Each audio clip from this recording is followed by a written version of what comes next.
اس programme کے اخراجات جو اسمر منسٹریز کے دوست اور پارٹنرز ادا کرتے ہیں۔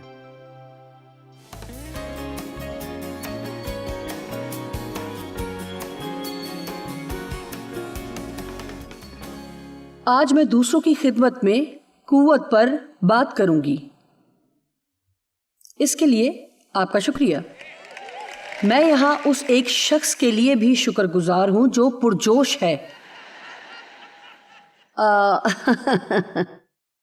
آپ جانتے ہیں کہ یہ سال جوائس مائر منسٹریز کا شکر گزاری کا سال ہے، اور یہاں تک کہ ہم نے دفتر میں بھی بہت سی خاص چیزوں کا اہتمام کیا ہے، جیسا کہ ہماری منسٹری کے بک سٹور پر ہم نے لوگوں سے کہا ہے کہ سارا سال وہ جن باتوں کے لیے شکر گزار رہے ان کے چھوٹے نوٹ لکھیں، لہٰذا تمام کھڑکیاں ان چھوٹے نوٹ سے بھری پڑی، کیونکہ بائبل کہتی ہے کہ شکر گزاری کرو اور اس کا اقرار کرو۔ لیکن ضروری بات یہ ہے کہ صرف زبان سے اقرار نہ کرو بلکہ اس کا عملی مظاہرہ بھی کرو۔ اور میرا ایمان ہے کہ ایک بہت ہی باکمال اور بہت ہی عملی طریقہ یہ ہے کہ ہم کہہ سکتے کہ خدایا ہر اس بات کے لیے تیرا شکر ہو جو تو نے میرے لیے کی، کہ میں کسی اور کی مدد کروں۔ آمین۔ کبھی کبھی لفظ خدمت گزار اس طرح سے ہمارے سامنے آتا ہے کہ ہمیں اچھا نہیں لگتا، بلکہ ہمیں ناگوار، غیر اہم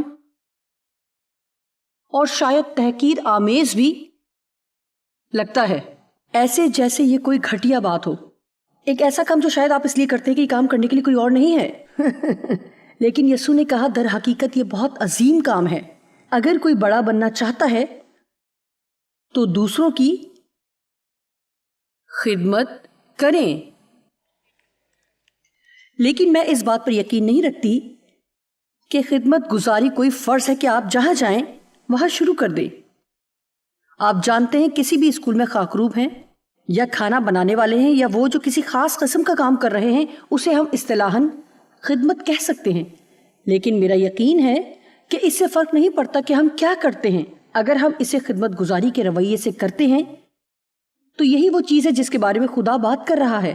میں ابھی اس وقت اس کمرے میں پورا اختیار رکھتی ہوں، لہٰذا میرے خیال میں دنیا اسے اس طرح دیکھتی ہے، آپ بھی اسے اس انداز سے دیکھ سکتے ہیں کہ ہاں یہاں اوپر کھڑے ہو کر آپ بہت اہم ہیں، آج اس کے پاس اسٹیج ہے، اس نے سب کی توجہ کھینچ رکھی ہے اور سب کی نگاہیں اسی پر ہیں۔ لیکن دیکھیں، میں یہ بات ہمیشہ اپنے ذہن میں رکھتی ہوں کہ میں یہ کام خدا کی خاتمہ کی حیثیت سے کرتی ہوں، لہٰذا اگرچہ میں ایک استاد ہوں اور اختیارات رکھتی ہوں، تاہم میرے دل میں یہ بات ہے کہ میں خدا کی اور آپ کی خدمت کرتی ہوں تاکہ آپ کی زندگی میں بہتری لا سکوں۔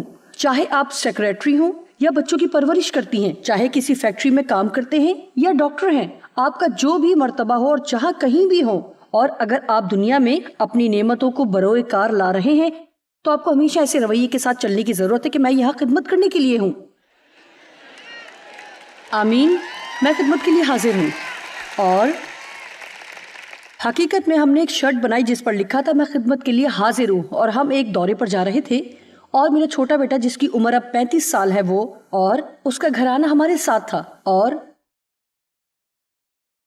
اسے دیکھ کر اس نے بے اختیار ہنسنا شروع کر دیا جیسے یہ بہت مزاحیہ بات ہو، اور میں سوچ رہی تھی کیوں تمہیں اس پر یقین نہیں کہ میں ایسا کر سکتی ہوں۔ خیر ہمارے درمیان یہ ایک بات چلتی رہی۔ اب آپ جانتے ہیں کہ میں خدمت کے لیے یہاں ہوں، میں مدد کرنے کی کوئی خاص نعمت نہیں رکھتی، تاہم میرا رجحان اس طرف ہوگا کہ اگر کوئی پانی کا گلاس گرا دے تو میں بھاگ کر خود اسے صاف کرنے کے بجائے کسی اور کو کہہ کر اسے صاف کرواؤں گی۔ ایسا ہی ہے، میں نے کام کروا لیا لیکن ذرا فرق طریقے سے، اور لہٰذا میں اسے اس انداز میں نہیں دیکھوں گی جس طرح زیادہ تر لوگ دیکھتے ہیں کہ اس لفظ کی تعریف کیا ہے۔ میں شاید یہ کہوں گی کہ میں اس طرح کی خدمت کی طرف بہت زیادہ مائل نہیں ہوں۔ میرے پاس مدد کرنے کی بہت مضبوط نعمت نہیں ہے کہ ایسی خدمت کر سکوں، لیکن میں خدمت کر رہی ہوں اور ذرا مختلف انداز میں مدد کر رہی ہوں۔ میں روحانی خدمت کرتی ہوں، لہٰذا میں نے سوچا اس سے پہلے کہ ہم اس بارے میں مزید بات کریں، یہ بات اہم ہے کہ اس لفظ کی ایک بہترین تعریف حاصل کی جائے، کیونکہ اس کا مطلب محض فرش صاف کرنے، کھانا پکانے یا ٹوائلٹ صاف کرنے سے کہیں زیادہ ہے۔ ہر ایک ایماندار کو یہ رویہ اپنانے کی ضرورت ہے۔ میں خدمت کے لیے حاضر ہوں اور میں چاہتی ہوں کہ آپ سنیں، ہمیں اس معاملے میں جوشیلا ہونے کی ضرورت ہے. سب کہیں جوشیلا. ہمیں دعا میں جوشیلا ہونے کی ضرورت ہے. ہمیں ایسے راستے تلاش کرنے کی ضرورت ہے جس سے ہم دوسروں کی خدمت کر سکیں یا ان کی مدد کر سکیں. ہمیں وہ طریقے تلاش کرنے کی ضرورت ہے. ہمیں ان کے لیے دعا کرنے کی ضرورت ہے. ہمیں بیٹھ کر سوچنا چاہیے کہ میں کس کے لیے برکت کا سبب بن سکتی ہوں, میں کسی کے لیے کیا کر سکتی ہوں. اور جتنا زیادہ ہم یہ کریں گے اتنا ہی ہم خود کو اپنے ذہن پر کم سوار کریں گے, اور جتنا ہم خود کو اپنے ذہن پر کم سوار کریں گے اور جتنا ہم اپنے بارے میں کم سوچیں گے اتنی ہی زیادہ ہم خوشگوار زندگی گزاریں گے. آمین.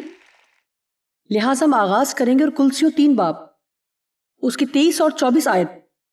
آج ہم اس کے لیے کچھ وقت نکالیں گے اور اکٹھے مل کر کلام کی آیات پر غور کریں گے, اور میرا ایمان ہے کہ خدا ہماری مدد کرے گا کہ اس حوالے کو گہرے طور پر اس طرح سے جانیں جیسے پہلے کبھی نہیں جانا.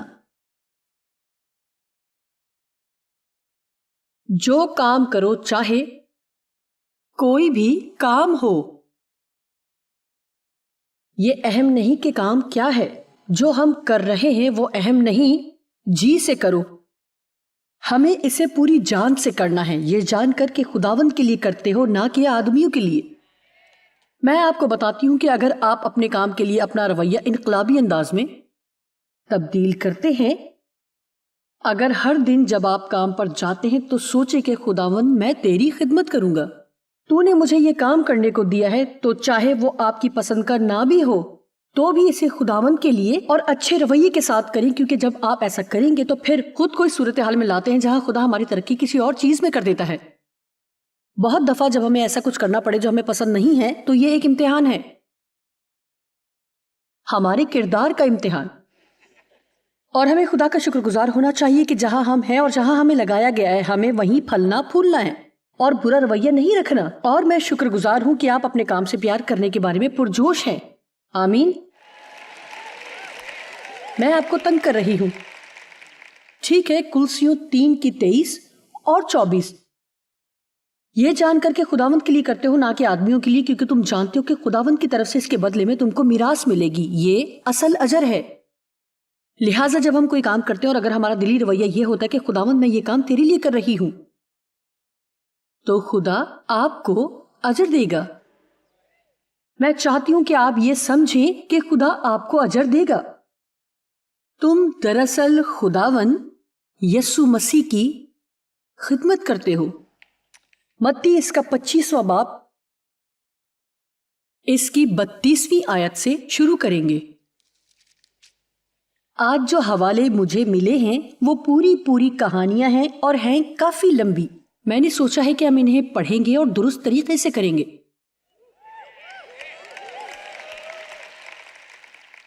اور سب قومیں اس کے سامنے جمع کی جائیں گی اور وہ ایک کو دوسرے سے جدا کرے گا جیسے چرواہا بھیڑوں کو بکریوں سے جدا کرتا ہے.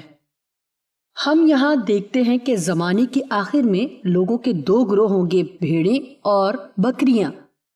اب بھیڑوں اور بکریوں کی شخصیت ایک دوسرے سے بالکل مختلف ہوتی ہے, دونوں کا مزاج ایک دوسرے سے بالکل مختلف ہے. بھیڑوں کو رہنمائی کی ضرورت ہے اور ان کی رہنمائی بڑی آسانی سے کی جا سکتی ہے. یہ اپنے گلے سے بہت پیاری سی آواز نکالتی ہیں, با با. میں ایسا تب کرتی ہوں جب ڈیو کوئی کام کرنے کو کہے اور میں نہیں کرنا چاہتی. با جی کہیے. لیکن بکریاں ہمیشہ وہ کسی چیز سے ٹکر لیے رہتی ہیں, ہمیشہ کسی دیوار سے سر ٹکراتی اور کسی نہ کسی چیز سے لڑنے کو تیار رہتی, اور بکریاں کہتی ہیں میں. لہٰذا ہمارے پاس بکری قسم کے لوگ اور بھیڑ کی طرح کے لوگ ہیں جو آسانی سے وہ کرنے کو تیار ہو جاتے ہیں جو خدا انہیں کرنے کو کہتا ہے. بکری کی طرح کے لوگوں کے پاس ہمیشہ کوئی بہانہ ہوتا ہے کہ کیوں وہ ایسا نہیں کر سکتے, کیوں وہ کچھ نہیں کر رہے جو انہیں کرنا چاہیے.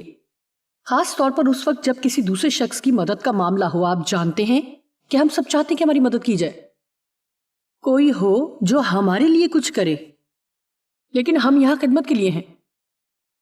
میں نے کہا ہم خدمت کے لیے حاضر ہیں. اور آپ جانتے ہیں کہ ہم اپنی ساری زندگی یا تو لوگوں سے وہ لینے میں بسر کر دیتے ہیں جو وہ دیں, یا آج ہم مکمل طور پر اپنا رخ تبدیل کر کے وہ دیکھنا شروع کریں کہ ہم دوسروں کے لیے کیا کر سکتے ہیں، اور پھر ہم دیکھیں گے کہ خدا ہمارے لیے کیا کر سکتا ہے۔ میں اس بات سے مطمئن نہیں ہوں کہ میں کسی دوسرے سے کیا حاصل کر سکتی ہوں، میں یہ جاننا چاہتی ہوں کہ خدا میرے لیے کیا کر سکتا ہے، کیونکہ وہ میری سوچ اور خیال اور امید سے جو مانگنے کی میں جرت کر سکتی ہوں اس سے کہیں بڑھ کر میرے لیے کر سکتا ہے۔ افسوس کی بات ہے کہ بہت سے لوگ خدا کی طرف سے ملنے والے اجر کو کھو دیتے ہیں۔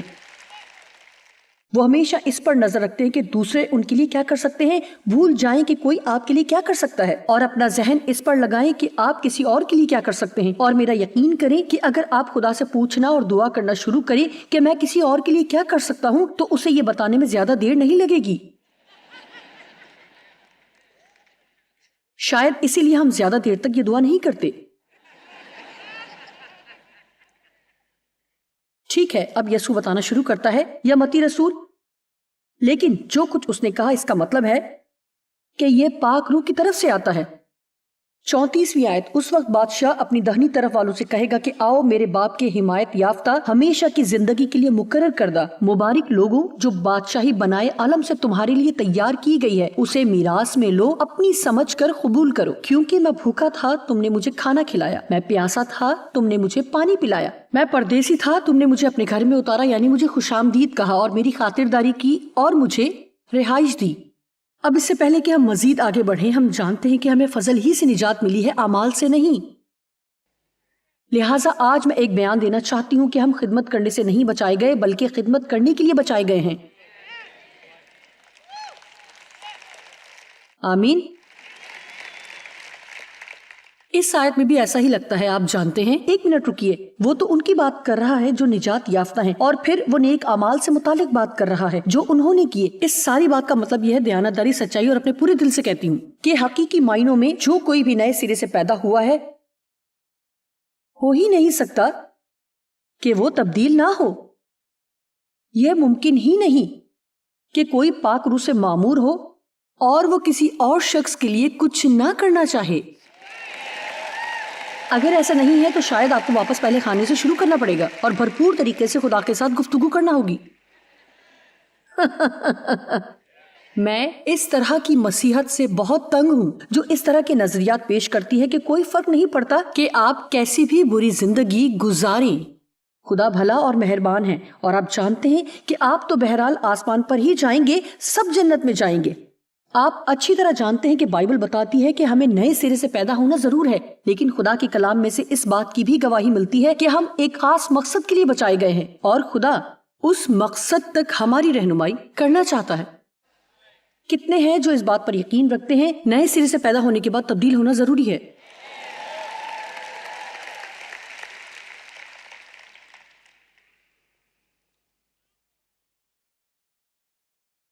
چھتیسویں آیت، ننگا تھا تم نے مجھے کپڑا پہنایا، بیمار تھا تم نے میری خبر لی، پیار سے میری دیکھ بھال کی، قید میں تھا تم میرے پاس آئے۔ اب آج صبح جب آپ نے ہماری قیدیوں کی منسٹری کے لیے چندہ دیا تو آپ نے دراصل قید خانے میں یسوع سے ملاقات کی۔ بائبل یہی کہتی ہے اور یہی بتاتی ہے۔ میں آپ کو کچھ بتاتی ہوں، دینا انتہائی اہم ہے، اور مجھے امید ہے کہ اب تک آپ اس مقام تک پہنچ چکے ہیں جہاں آپ جانتے ہیں خدا کنگال نہیں ہے، اسے ہمارے پیسوں کی ضرورت نہیں ہے کہ اپنے کام کر سکے، لیکن ایسا کرنے سے ہمیں موقع ملتا ہے کہ زمین پر خدا کے ساتھ اس کے کام میں حصے دار اور شراکت دار بن سکیں۔ تب راست باز 37ویں آیت، جواب میں اس سے کہیں گے، اے خداوند، ہم نے کب تجھے بھوکا دیکھ کر کھانا کھلایا یا پیاسا دیکھ کر پانی پلایا؟ ہم نے کب تجھے پردیسی دیکھ کر گھر میں اتارا یا ننگا دیکھ کر کپڑا پہنایا؟ ہم کب تجھے بیمار یا قید میں دیکھ کر تیرے پاس آئے؟ 40ویں آیت، بادشاہ جواب میں ان سے کہے گا، میں تم سے سچ کہتا ہوں کہ جب تم نے میرے ان سب سے چھوٹے بھائیوں میں سے کسی ایک کے ساتھ یہ سلوک کیا تو میرے ساتھ ہی کیا۔ تب وہ مڑے گا اور اپنے بائیں طرف کے لوگوں کو دیکھ کر کہے گا، میں بھوکا تھا تم نے مجھے کھانا نہ کھلایا، بیمار اور قید میں تھا تم نے میری خبر نہ لی۔ اے خداوند، ہم نے کب تجھے اس طرح کی بری صورتحال میں دیکھ کر تیری خدمت نہ کی؟ آپ جانتے ہیں کہ ہم ایسا کس طرح سوچ سکتے ہیں؟ ہم یقیناً یسوع کے لیے ایسا کریں گے۔ دیکھیں، آپ جانتے ہیں کہ یقیناً اگر یسوع بھوکا ہو تو میں اسے کھانا کھلاؤں گی. اور اگر آپ کو معلوم ہو کہ یسوع سامنے بھوکا بیٹھا ہوا ہے, آپ میں سے کتنے پیٹ بھر کر اپنا کھانا کھائیں گے؟ آپ کے پاس جو ہوگا آپ اسے دیں گے, ہے نا؟ آمین. اور وہ ان سے جواب میں کہے گا, جب تم نے ان سب سے چھوٹوں میں سے کسی کے ساتھ یہ سلوک نہ کیا تو میرے ساتھ نہ کیا. لہٰذا اصل بات یہ ہے کہ جیسا سلوک ہم لوگوں کے ساتھ کرتے ہیں یسوع سے ذاتی طور پر لیتا ہے. اور یہ میرے لیے آنکھیں کھولنے والی بات تھی جس پر مجھے مکاشفات ملنے لگے. شکر گزاری کی بات یہ ہے کہ 20 سال پہلے ہوا کہ اگر میں کسی سے بدسلوکی کرتی یا ان کی ضروریات کو نظر انداز کرتی, جب مدد کر سکتی ہوں تب ان کی مدد کرنے سے انکار کرتی ہوں, تو خدا اسے پسند نہیں کرتا. میں آپ کو کچھ بتانا چاہتی ہوں, اس کا روح مجھ میں رہتا ہے, اور اگر وہ ناخوش ہے تو پھر میں بھی یہ محسوس کروں گی اور آپ بھی کریں گے. لہٰذا دوسروں کی مدد کر کے ہم اپنی خوشی کو بڑھا سکتے ہیں اور خوش اور مزید خوش ہو سکتے ہیں. خود غرض لوگ خوش نہیں ہو سکتے. آپ ایک ہی وقت میں خوش اور خود غرض نہیں ہو سکتے. شاید یہاں آج ایسے لوگ ہوں جو یقیناً ٹی وی دیکھ رہے ہیں, ان میں سے کچھ سوچ رہے ہوں کہ میری زندگی کے ساتھ کیا مسئلہ ہے, میں نہیں جانتی کہ میں خوش کیوں نہیں ہوں. اور آپ جانتے ہیں کہ ہو سکتا ہے کہ اس کا جواب یہ ہے کہ آپ مجھے سنسار مت کریں, یہ ایسا ہے جیسے آپ خود غرض ہیں.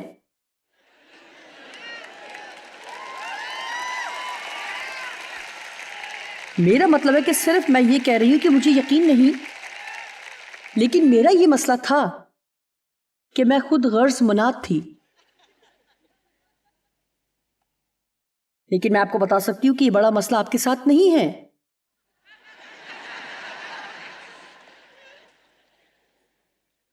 متی 20ویں باب اور اس کی 20ویں آیت.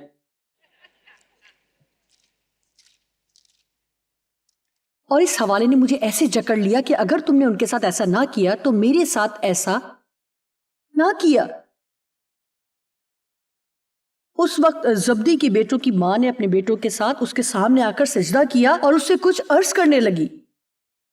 اس نے اس سے کہا کہ تو کیا چاہتی ہے؟ اس نے اس سے کہا, فرما کہ یہ میرے دونوں بیٹے تیری بادشاہی میں تیری داہنی اور بائیں طرف بیٹھیں. کیا ہم میں سے بھی زیادہ تر لوگ یہی نہیں چاہتے؟ وہ کسی نہ کسی چیز کا اختیار لینا چاہتے ہیں. میں باس بننا چاہتی ہوں. خیر, باس بننے کے تعلق سے میں آپ کو کچھ بتا سکتی ہوں. اس میں آپ کو بہت سی ذمہ داریاں اٹھانی ہیں اور بہت سا کام کرنا ہے. چاہے آپ جو بھی فیصلہ کریں, کچھ لوگ ہوں گے جو اسے ناپسند کریں گے. لہٰذا آپ کو بااختیار ہونے کے دونوں ہی رخ سے واقف ہونا پڑے گا.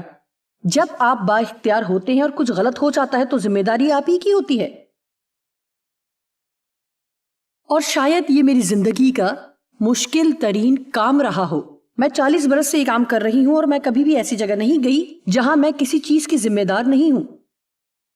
اور اکثر میں سوچتی ہوں اور مجھے حیرت ہوتی ہے کہ کسی میٹنگ میں ایسے ہی جانا کیسا لگتا ہے کہ بس وہاں بیٹھے ہوں اور آپ کو اس بات کو یقینی نہیں بنانا کہ عمارت میں سب کچھ ٹھیک ہو. لہٰذا آپ کو سمجھنا ہوگا کہ اختیار چاہنے کی خواہش کبھی کبھار بہت بڑی بے وقوفی بھی ہو سکتی ہے. اور اگر آپ دوسرے رخ کا سامنا کرنے کو تیار نہیں ہیں تو پھر مجھے یہ کہنے کی اجازت دیں, لوگوں کے پاس ہمیشہ کہنے کے لیے کچھ نہ کچھ ہوتا ہے. جو شخص با اختیار ہے اور جو وہ فیصلے کرتا ہے اس سے متفق نہ ہو. خیر, میں نہیں سمجھتی کہ آپ کو ہر وقت ایسا کرنا چاہیے. اگر میں آپ کی جگہ ہوتی تو میں ایسا نہ کرتی. میں آپ کو کچھ بتاتی ہوں, آپ کچھ نہیں جانتے کہ کیا کرنا ہے, نہ تو پوری کہانی سمجھتے ہیں. بہت سے لوگ اس طرف بیٹھے ہیں جہاں وہ ہر فیصلہ وہ کرتے ہیں جو ان کو فائدہ دے. لیکن ایک شخص جو اختیار رکھتا ہے وہ صرف ایک شخص کے فائدے کے لیے کام نہیں کرتا, اسے سب کو دیکھنا ہوتا ہے. واو, یہ تو ہمارے لیے بہت اچھا ہے. لہٰذا اپنے باس کے لیے اور ان کے لیے جو آپ پر اختیار رکھتے ہیں تھوڑا اچھا رویہ رکھیں. آمین. ان کے لیے کچھ زیادہ دعا کریں اور انہیں تھوڑا زیادہ پسند کریں اور ان کی کچھ زیادہ تعریف کریں اور ذرا سی اپنی رائے کو محدود رکھیں. مجھے اس بوجھ کو اتارنا تھا.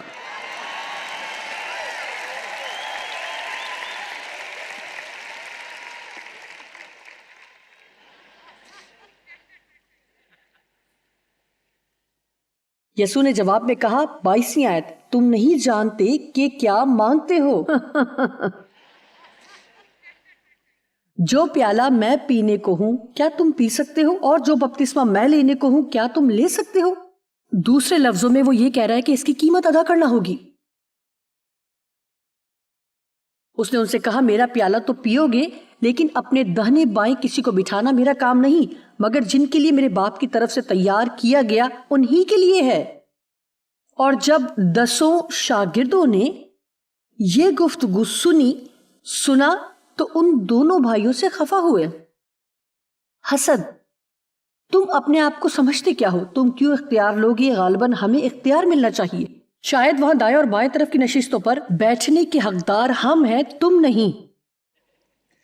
مگر یسوع نے انہیں پاس بلا کر کہا، تم جانتے ہو غیر قوموں کے سردار ان پر حکم چلاتے اور امیر ان پر اختیار جتاتے ہیں، انہیں اپنے تابع رکھتے اور ظلم کرتے ہیں۔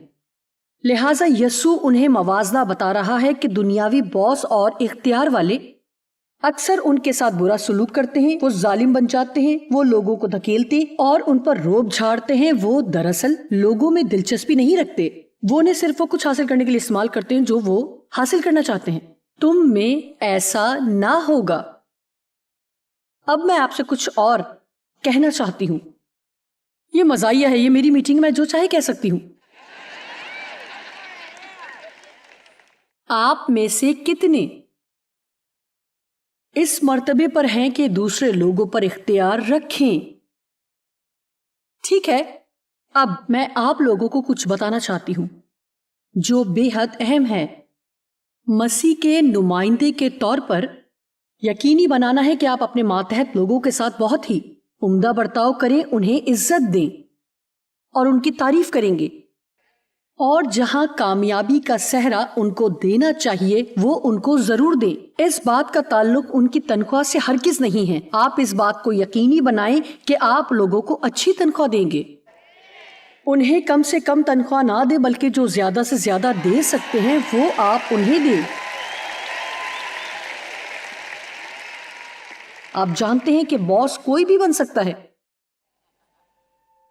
لیکن رہنما بننا بالکل ہی مختلف بات ہے۔